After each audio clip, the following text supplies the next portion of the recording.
जनाञ्जना शलाकया चक्षुरुन्मीलितं येन तस्मै श्रीगुरवे नमः। श्रीचैतन्यमनोभीष्टं स्थापितं येन भूतले स्वयं रूपो कदा मह्यं ददाति स्वपदान्तिकम्।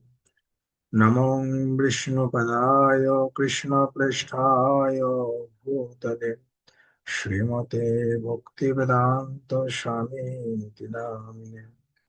नमस्ते सरस्वते देवे गौरवाणी प्रचारिणे निर्विशेष शून्यवादी पाश्चात्य देशतारिणे। हे कृष्ण करुणा सिंधु दीनबंधो जगत्पते गोपेश गोपिका कांतो राधा कांतो नमोस्तुते। तप्त कांचन गौरांगी राधे वृंदावनेश्वरी वृषभानुसुते देवी प्रणमामि हरिप्रिये। वंशाकल्पतरुभ्यश्च कृपा सिन्धु एव च पतितानां पावनेभ्यो वैष्णवेभ्यो नमो नमः। जय श्री कृष्ण चैतन्य प्रभु नित्यानंद श्री अद्वैत गदाधर शिवासादि श्री गौर भक्तवृंद। हरे कृष्णा कृष्ण कृष्ण हरे हरे हरे राम राम राम हरे हरे। ओम नमो भगवते वासुदेवाय। ओम नमो भगवते वासुदेवाय। ओम नमो भगवते वासुदेवाय। हरे कृष्णा ग्रंथराज श्रीमद् भागवतम প্রথম স্কন্ধ তৃতীয় অধ্যায় শ্রীকৃষ্ণ হচ্ছেন সমস্ত অবতারের উৎস। শ্লোক সংখ্যা আমরা 27 নম্বর শ্লোক পর্যন্ত পড়েছিলাম। আজকে আমাদের 28 নম্বর শ্লোক থেকে শুরু হবে।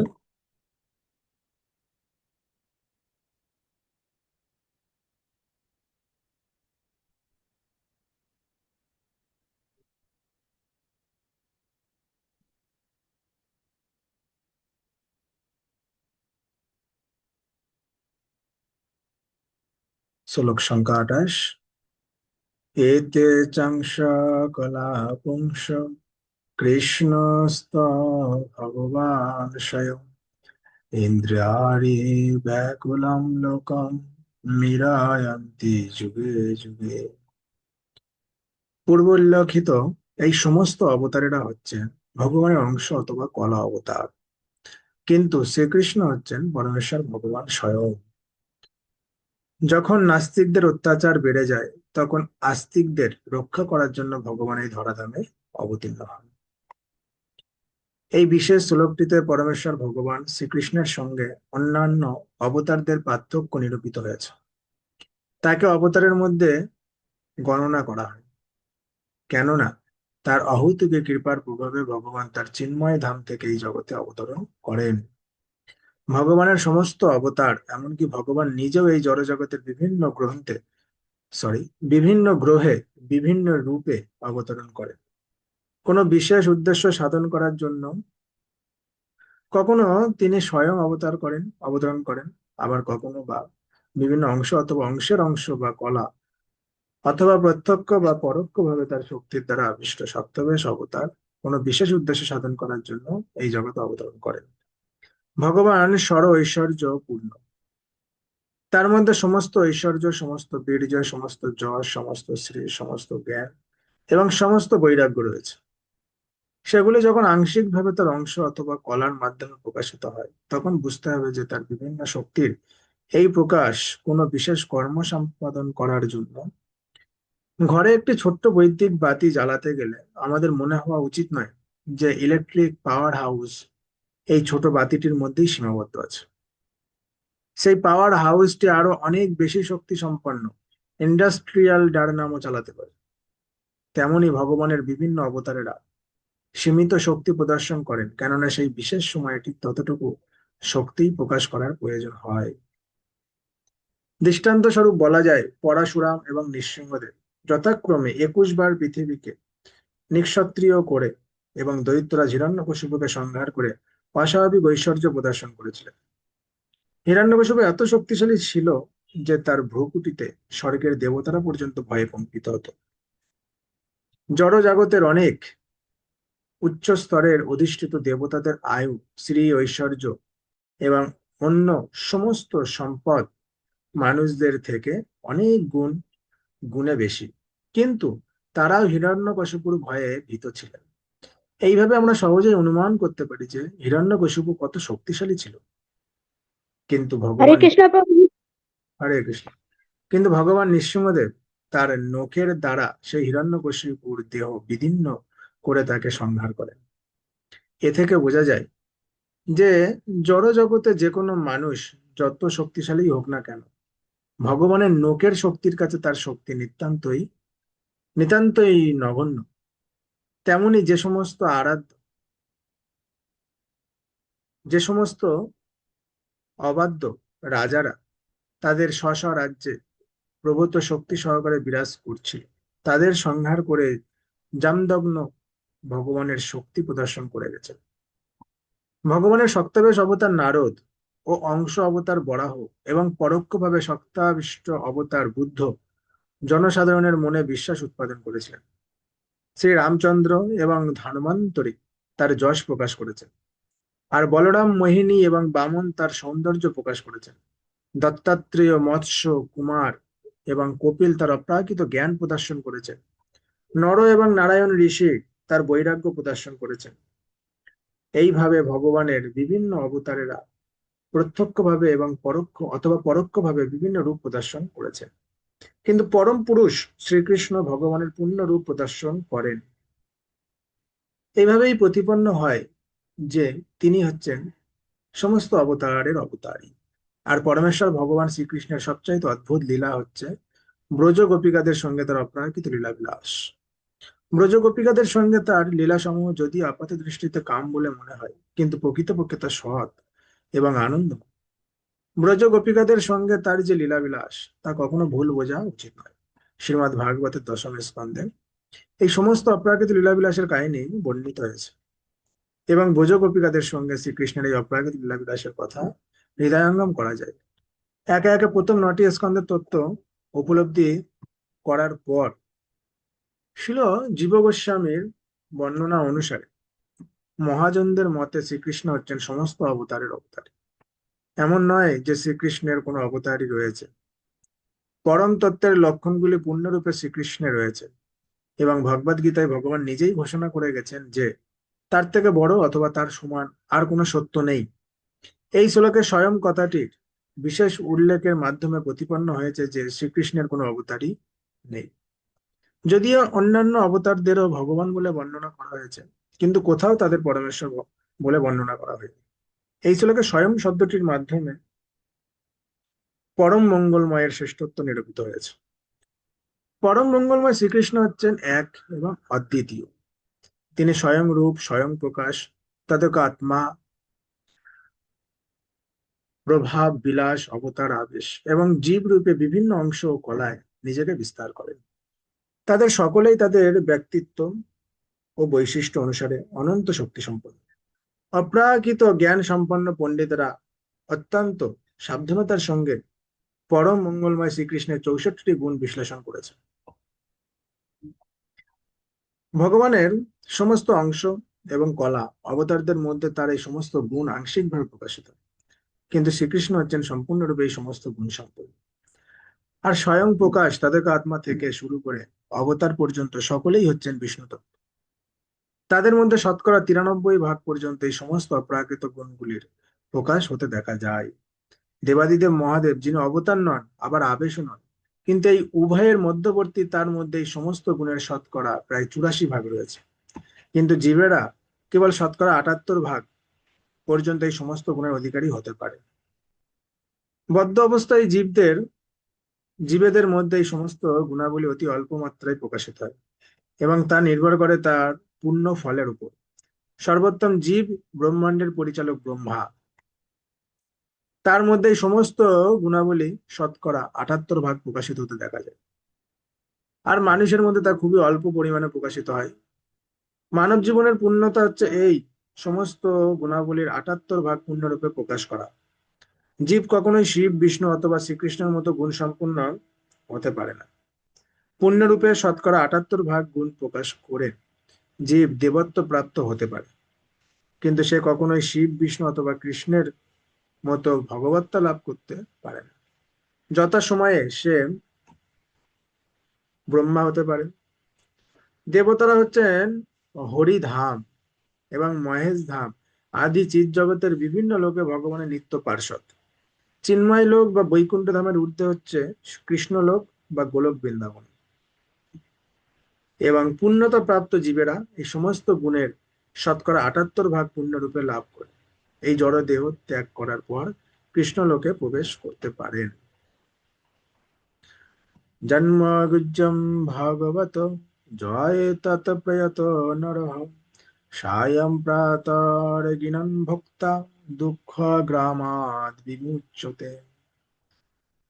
যে মানুষ মনোযোগ সহকারে ভগবানের রহস্যপূর্ণ প্রকট অর্থাৎ অবতরণের কথা সকাল এবং সন্ধ্যায় ভক্তিপূর্বক পাঠ করেন, তিনি জড়জগতের সমস্ত দুঃখ দুর্দশা থেকে মুক্ত হন। ভগবদ্গীতায় ভগবান ঘোষণা করেছেন যে কেউ যদি তত্ত্বগত ভাবে ভগবানের জন্ম এবং কর্ম সম্বন্ধে অবগত হয়, তাহলে সে দেহত্যাগের পর এই জড় জগতের বন্ধন থেকে মুক্ত হয়ে ভগবত ধামে ফিরে যেতে পারে। তাই কেবলমাত্র পরমেশ্বর ভগবানের রহস্যাবৃত অবতরণের কথা তত্ত্বত জানতে পারলে জড় জগতের বন্ধন থেকে মুক্ত হওয়া যায়। তাই জগৎ জীবের মঙ্গলের জন্য ভগবান যে তার জন্ম এবং কর্ম এই জগতে প্রকাশ করেন তা সাধারণ নয়, তা রহস্যজনক। এবং যারা ভক্তি সহকারে অত্যন্ত সাবধানতার সঙ্গে তার গভীরে প্রবেশ করেন, তাদের কাছেই কেবল এই রহস্য উদ্ঘটিত হয়। এইভাবে জীব জড়বন্ধন থেকে মুক্ত হতে পারে। সেই জন্যই ভগবানের আবির্ভাব এবং বিভিন্ন অবতারণের কথা বর্ণিত হয়েছে। এবং কেউ যদি কেবল ঐকান্তিক ভক্তি সহকারে তা পাঠ করেন, তাহলে তিনি ভগবানের দিব্য জন্ম এবং কর্ম সম্বন্ধে অন্তর্দৃষ্টি লাভ করতে পারেন। এখানে বিমুক্ত কথাটির মাধ্যমে বোঝানো হচ্ছে যে ভগবানের জন্ম এবং কর্ম দিব্য, তা না হলে কেবল তা পাঠ করার মাধ্যমে মুক্তি লাভ করা সম্ভব হতো না। তাই তার রহস্যাবৃত। এবং যারা ভগবত ভক্তির বিধিগুলি অনুসরণ করে না, তার জন্ম এবং কর্মের রহস্য হৃদয় করতে তারা জন্ম এবং কর্মের রহস্য হৃদয় করতে পারে না। এতদ্রূপম ভগবত রূপস্য চিদাত্মনঃ মায়াগুণার বিরচিতম মহদাদি বীরাত্মনে। জড়জগতে ভগবানের যে বিরাট রূপের ধারণা, তা কল্পনা প্রসূত। তা অল্প বুদ্ধি সম্পন্ন মানুষদের ভগবানের রূপ সম্বন্ধে ধারণা প্রদান করার জন্য। কিন্তু প্রকৃতপক্ষে ভগবানের কোনো প্রাকৃত বা জড় রূপ নেই। ভগবানের বিভিন্ন অবতারের বর্ণনা প্রসঙ্গে এখানে ভগবানের বিশ্বরূপ বা বিরাট রূপের উল্লেখ করা হয়নি, কেননা পূর্ব উল্লেখিত ভগবানের সবকটি অবতারই হচ্ছেন অপ্রাকৃত। চিন্ময় রূপে জড়ের কোনো সংস্রব নেই। বদ্ধ জীবের মতো তার দেহ এবং আত্মার মধ্যে কোনো পার্থক্য নেই। কনিষ্ঠ স্তরের ভক্তদের জন্যই বিরাট রূপের কল্পনা করা হয়েছে, তাদের জন্যই বিরাট রূপের উপস্থাপনা করা হয়েছে, এবং তা শ্রীমদ্ ভাগবতের দ্বিতীয় স্কন্ধে বিশ্লেষণ করা হয়েছে। প্রকৃতপক্ষে এই সমস্ত বর্ণনা কনিষ্ঠ স্তরের ভক্তদের জন্য। কনিষ্ঠ স্তরের ভক্তরা জড়াতীত কোনো কিছুর ধারণা করতে পারে না। ভগবানের রূপের প্রাকৃত ধারণা তার বাস্তবিক স্বরূপের মধ্যে গণনা করা হয়নি। পরমাত্মা বা অন্তর্যামী রূপে ভগবান প্রতিটি প্রাকৃত রূপেই রয়েছেন, এমনকি তিনি পরমাণুর মধ্যেও রয়েছেন। কিন্তু তার বাহ্যিক প্রাকৃত রূপ ভগবান এবং জীব উভয়ের কাছেই কাল্পনিক। বদ্ধ জীবের বর্তমান রূপও বাস্তব নয়। অর্থাৎ এখানে সিদ্ধান্ত হচ্ছে যে ভগবানের বিরাট রূপ সম্বন্ধে যে জড় ধারণা রয়েছে তা কাল্পনিক। ভগবান এবং জীব উভয়ই হচ্ছেন চেতন বস্তু এবং তাদের স্বরূপে তারা হচ্ছেন চিন্ময়। যথা নভোসি মেঘৌঘ রেণুরবা পার্থিব নিলে এবং দ্রষ্টরে দৃশ্যতাম আরোপিতম বুদ্ধিবে। মেঘ এবং ধূলিকণা বায়ুর দ্বারা বাহিত হয়, কিন্তু অল্প বুদ্ধি সম্পন্ন মানুষেরা বলে যে আকাশ মেঘাচ্ছন্ন এবং বায়ু ধূলাচ্ছন্ন। তেমনি তারা আত্মায় জড় শরীরের ধারণা আরোপ করে। এখানে পুনরায় প্রতিপন্ন হচ্ছে যে আমাদের জড় চক্ষু এবং ইন্দ্রিয়ের দ্বারা আমরা অদক্ষজ ভগবানকে দর্শন করতে পারি না। এমনকি আমরা জীবের জড় দেহে যে চিৎ স্ফুলিঙ্গ রয়েছে তারও সন্ধান জানি না। আমরা জীবের স্থূল জড় দেহ অথবা সূক্ষ্ম মনকে দর্শন করতে পারি, কিন্তু আমরা দেহের অভ্যন্তরে স্থিত চিৎ স্ফুলিঙ্গটি দর্শন করতে পারি না। তাই জড়দেহের উপস্থিতির মাধ্যমেই আমরা জীবের উপস্থিতি স্বীকার করি। তেমনি যারা তাদের বর্তমান জড়চক্ষু অথবা জড় ইন্দ্রিয়ের দ্বারা ভগবানকে দর্শন করতে চান, তাদের উপদেশ দেওয়া হয়েছে যে বিরাট রূপ নামক ভগবানের বাহ্যিক রূপের ধ্যান করতে। দৃষ্টান্ত স্বরূপ বলা যায়, কোনো ভদ্রলোক যখন তার গাড়ি চালিয়ে যান, তখন আমরা দৃশ্যমান গাড়িটির দ্বারা গাড়িতে বসে থাকা সেই মানুষটির পরিচয় দিয়ে থাকি। রাষ্ট্রপতি যখন তার বিশেষ গাড়িতে করে যান, তখন আমরা বলি রাষ্ট্রপতি যাচ্ছেন। সাময়িকভাবে আমরা গাড়িটির মাধ্যমে রাষ্ট্রপতির পরিচয় দিয়ে থাকি। তেমনি যে সমস্ত অল্প বুদ্ধি সম্পন্ন মানুষ উপযুক্ত যোগ্যতা অর্জন করার আগেই ভগবানকে দেখতে চায়, তাদের বিশাল রূপের মাধ্যমে ভগবানের বিরাট রূপ দেখানো হয়। যদিও ভগবান বাইরে এবং অভ্যন্তরে উভয় স্তরেই রয়েছে, আকাশের নীলিমা সেই প্রসঙ্গে একটি সুন্দর দৃষ্টান্ত। যদিও আকাশ এবং আকাশের নীলিমা ভিন্ন, তবু আমরা মনে করি যে আকাশের রং নীল, কিন্তু সেটি অল্পজ্ঞ মানুষদের ধারণা মাত্র। অতঃ পরাম যদো ব্যক্ত বীরগুণ বৃংহিতম অদৃষ্টাশ্রুতবস্তৎস তবস অদৃষ্টাশ্রুতবস্তৎস জীব যত পুনর্ভব।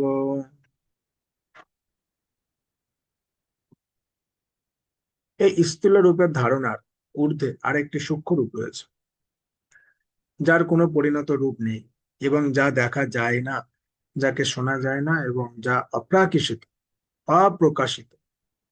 এই সূক্ষ্ম স্তরের ঊর্ধ্বে হচ্ছে জীবের স্বরূপ, তা না হলে সে বারংবার জন্মগ্রহণ করতে পারত না।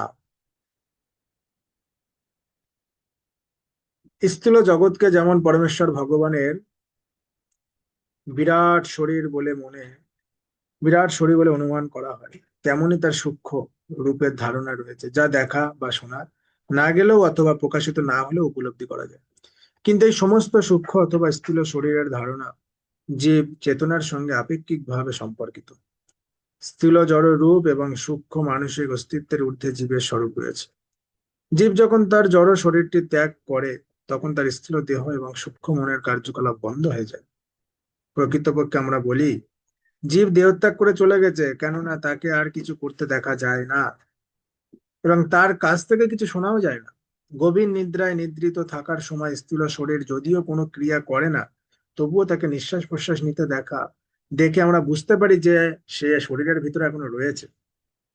সুতরাং জীব দেহত্যাগ করে চলে গেলেও তার অর্থ এই নয় যে তার আর কোনো অস্তিত্ব থাকে না। তা অবশ্যই থাকে, তা না হলে বারবার কিভাবে তার জন্ম হয়। এর থেকে আমরা সিদ্ধান্তে আসতে পারি যে ভগবান চিন্ময় রূপে নিত্য বিরাজমান। তার সেই রূপ জীবের মতো স্থূল বা সূক্ষ্ম নয়। জীবের স্থূল এবং সূক্ষ্ম রূপের সঙ্গে তার কোনো তুলনা চলে না। ভগবানের রূপ সম্পর্কে সেই সমস্ত ধারণা কাল্পনিক। জীবের নিত্য চিন্ময় রূপ রয়েছে, যা কেবল জড়জগতের কলুষের দ্বারা প্রভাবিত হতে পারে। যাত্রে মে সৎ সদ্রূপে প্রতিষিদ্ধে সসংবিদা অবিদ্যায়াত্মনিকৃতে ইতি তদ ব্রহ্ম দর্শনম। আত্ম উপলব্ধির দ্বারা কেউ যখন হৃদয়ঙ্গম করতে পারে যে স্থূল এবং সূক্ষ্ম শরীরের সঙ্গে শুদ্ধ আত্মার কোনো সম্পর্ক নেই, তখন সে নিজেকে এবং পরমেশ্বর ভগবানকে দর্শন করে। আত্ম উপলব্ধি এবং জড় ভ্রমের মধ্যে পার্থক্য হচ্ছে, আত্মার বাহ্য আবরণ রূপ স্থূল এবং সূক্ষ্ম শরীরকে জড় প্রকৃতির কৃত অনিত্য অনিত্য এবং ভ্রমাত্মক বলে জানা। এই আবরণের কারণ হচ্ছে অজ্ঞান। পরমেশ্বর ভগবান কখনো এই জাতীয় আবরণের দ্বারা প্রভাবিত হন না। সেটি স্থির নিশ্চিত রূপে জানার নামই হচ্ছে মুক্তি অথবা ভগবত দর্শন। অর্থাৎ দিব্য বা পারমাত্মিক জীবনযাপন করার ফলেই কেবল আত্ম উপলব্ধি সম্ভব। আত্ম উপলব্ধি মানে হচ্ছে স্থূল এবং সূক্ষ্ম শরীরের প্রয়োজনগুলির প্রতি উদাসীন হওয়া এবং আত্মার কার্যকলাপে নিষ্ঠাপরায়ণ হওয়া। কোনো কিছু করার অনুপ্রেরণা আসে আত্মা থেকে, কিন্তু সমস্ত কার্যকলাপ ভ্রমাত্মক হয়ে পড়ে আত্মার যথার্থ ব্যবস্থা সম্পর্কে অজ্ঞতার ফলে। অজ্ঞানের ফলে জীব স্থূল এবং সূক্ষ্ম দেহের পরিপ্রেক্ষিতে তার আত্মার মঙ্গল সাধনের হিসাব নিকাশ করে এবং তার ফলে জন্ম জন্মান্তরে তার সমস্ত কার্যকলাপ বিফল হয়। কিন্তু যথার্থ অনুশীলনের মাধ্যমে কেউ যখন আত্মাকে জানতে পারে, তখনই আত্মার কার্যকলাপ শুরু হয়। তাই যে মানুষ আত্মার কার্যকলাপে যুক্ত তাকে বলা হয় জীবন মুক্ত, অর্থাৎ আপাত দৃষ্টিতে বদ্ধ অবস্থায় থাকলেও তিনি মুক্ত। আত্ম উপলব্ধির এই পূর্ণ স্তর কখনো কৃত্রিম সাধনের মাধ্যমে লাভ করা যায় না। তা লাভ হয় পরমেশ্বর ভগবানের শ্রী পাদপদ্মে আশ্রয় গ্রহণ করা। ভাগবত গীতায় ভগবান বলেছেন যে তিনি সকলের হৃদয়ে বিরাজ করছেন এবং সমস্ত জ্ঞান স্মৃতি অথবা বিস্মৃতি তার থেকেই আসে। জীব যখন জড় জগৎকে ভোগ করার ভ্রান্ত প্রয়াস করে, তখন ভগবান জীবকে বিস্মৃতির আবরণে আচ্ছাদিত করে এবং জীব তখন তার স্থূল দেহকে এবং সূক্ষ্ম মনকে তার স্বরূপ বলে মনে করে। কিন্তু পারমাত্মিক জ্ঞান অনুশীলন করার ফলে জীব যখন বিস্মৃতির কবল থেকে মুক্ত হবার জন্য ভগবানের কাছে প্রার্থনা করে, ভগবান তখন তার অহৌতুকী কৃপার প্রভাবে সেই জীবের মায়া যবনিকা উত্তোলন করেন এবং তার ফলে সে নিজেকে চিনতে পারে। সে তখন তার নিত্য স্বরূপে ভগবানের সেবায় যুক্ত হয় এবং বদ্ধ অবস্থা থেকে মুক্ত হয়। এই সমস্ত কার্য ভগবান তার বহিরঙ্গা শক্তির দ্বারা অথবা সরাসরি ভাবে তার অন্তরঙ্গা শক্তির দ্বারা সম্পাদন করেন। যদ্দেশ পুরতা দেবী মায়া বৈশারদীমতি সম্পন্ন বেতি হে বিদুর মহিম নিঃস্বে মহীয়তে। ভগবানের কৃপায় যখন মায়া শক্তির প্রভাব প্রশমিত হয় এবং জীব পূর্ণ জ্ঞান প্রাপ্ত হয়, তখন তিনি আত্মজ্ঞানের আলোকে উদ্ভাসিত হন এবং স্বীয় মহিমায় অধিষ্ঠিত হন। যেহেতু ভগবান হচ্ছেন পরম তত্ত্ব, তাই তার নাম রূপ লীলা পরিকর বৈশিষ্ট্য এবং শক্তি সবই তার থেকে অভিন্ন। তার সর্বশক্তিমত্তার প্রভাবে তার অপ্রাকৃত শক্তি কার্যকারী হয়। তার সেই শক্তির অন্তরঙ্গা বহিরঙ্গ এবং তটস্থা শক্তিরূপে কার্যকারী হয় এবং তার সর্বশক্তিমত্তার প্রভাবে তিনি পূর্বোক্ত যে কোনো শক্তির মাধ্যমে যে কোনো কার্য সম্পাদন করতে পারেন। তিনি তার ইচ্ছার প্রভাবে বহিরঙ্গা শক্তিকে অন্তরঙ্গা শক্তিতে রূপান্তরিত করতে পারেন। তাই বদ্ধ জীব যখন বন্ধন মুক্তির জন্য আকুল হয়ে প্রার্থনা করে এবং তপস্যা করে, তখন ভগবানের বহিরঙ্গা শক্তি যা বদ্ধ জীবকে মোহাচ্ছন্ন করে রাখে, তার কৃপা প্রভাবে তৎক্ষণাৎ প্রশমিত হয়। তখন সেই শক্তি সেই শরণাগত জীবকে পরমাত্ম লাভের পথে উন্নতি সাধন করতে সহায়তা করে। এই বিষয়ে বিদ্যুৎ শক্তির দৃষ্টান্তটি খুবই যথাযথ। সুদক্ষ মিস্ত্রি বিদ্যুৎ শক্তিকে যথাযথভাবে ব্যবহার করে তাপ উৎপাদন করতে পারে, আবার শীতলতা উৎপাদন করতে পারে। তেমনি যে বহিরঙ্গা শক্তি জীবকে জন্ম মৃত্যুর চক্করে আবর্তিত করছে, তা ভগবানের ইচ্ছার প্রভাবে অন্তরঙ্গা শক্তিতে রূপান্তরিত হয়ে জীবকে নিত্য জীবন লাভের পথে পরিচালিত করতে পারে। জীব যখন এইভাবে ভগবানের কৃপা পাত্র হয়, তখন সে তার স্বরূপে অধিষ্ঠিত হয়ে নিত্য চিন্ময় জীবন লাভ করে। এবং জন্মানি কর্মাণি একতোর জনস্য চ বর্ণয়ন্তি স্ম কবয় বেদ বিজ্ঞানী ঋতপতে। এইভাবে বিদ্বানেরা সেই জন্মরহিত এবং প্রাকৃত কর্মরহিত ভগবানের জন্ম এবং কর্মের বর্ণনা করেন, যা বৈদিক শাস্ত্রেও অনাবিষ্কৃত। তিনি হচ্ছেন হৃদয়েশ্বর। জীব এবং ভগবান উভয়ই চিন্ময়, তাই তারা উভয়ই নিত্য এবং তাদের কারোরই জন্ম হয় না বা মৃত্যু হয় না। তবে পার্থক্যটি হচ্ছে এই, যে ভগবানের তথাকথিত জন্ম বা আবির্ভাব এবং তিরোভাব জীবের জন্ম মৃত্যুর মতো নয়। যে সমস্ত জীব জন্মগ্রহণ করে এবং তারপর আবার মৃত্যুবরণ করে, তারা জড়া প্রকৃতির নিয়মের দ্বারা বদ্ধ। কিন্তু পরমেশ্বর ভগবানের দিব্য আবির্ভাব এবং তিরোভাব জড়া প্রকৃতির দ্বারা প্রভাবিত নয়, তা হচ্ছে ভগবানের অন্তরঙ্গা শক্তির কার্য। তার সেই কার্যকলাপের মহিমা মহান ঋষিরা আত্মজ্ঞান লাভের জন্য কীর্তন করে থাকেন। পরমেশ্বর ভগবান স্বয়ং ভগবদ গীতায় বলেছেন যে জড় জগতে তার তথাকথিত জন্ম এবং কর্ম সবই দিব্য, এবং তার সেই কার্যকলাপ ধ্যান করার ফলে ব্রহ্মজ্ঞান লাভ হয় এবং জীব তখন জড়জগতের বন্ধন থেকে মুক্ত হয়। শ্রুতিতেও বলা হয়েছে যে অজন্ম যেন জন্মগ্রহণ করেন বলে মনে হয়। পরমেশ্বর ভগবানের করণীয় কিছুই নেই, কিন্তু যেহেতু তিনি সর্বশক্তিমান, তাই সবকিছু স্বাভাবিকভাবে তার দ্বারাই সম্পাদিত হয়, যেন আপনা থেকেই সেগুলি হয়ে যাচ্ছে। প্রকৃতপক্ষে পরমেশ্বর ভগবানের আবির্ভাব এবং তিরোভাব এবং তার বিভিন্ন কার্যকলাপ সবই অত্যন্ত গোপনীয়। এমনকি বৈদিক শাস্ত্রেও সেই সমস্ত বিষয়গুলি নিয়ে খোলাখুলি ভাবে আলোচনা করা হয়নি। কিন্তু তবুও বদ্ধ জীবের প্রতি তার কৃপা প্রদর্শন করার জন্য ভগবান সেই সব লীলাবিলাস করেন। আমাদের কর্তব্য হচ্ছে ভগবানের অপ্রাকৃত কার্যকলাপের বর্ণনা যথার্থ সদ্ব্যবহার করা, যা হচ্ছে সবচাইতে সহজ এবং সুন্দরভাবে ব্রহ্মের ধ্যান করার পন্থা। হরে কৃষ্ণ, হরে কৃষ্ণ, কৃষ্ণ কৃষ্ণ, হরে হরে, হরে রাম, রাম রাম, হরে হরে। ग्रंथराज श्रीमद् भागवतम की जय। जगत गुरु शिल प्रभुपाद की जय। समावेत गौर भक्त वृंद की जय। निताय गौर प्रेमानंदे।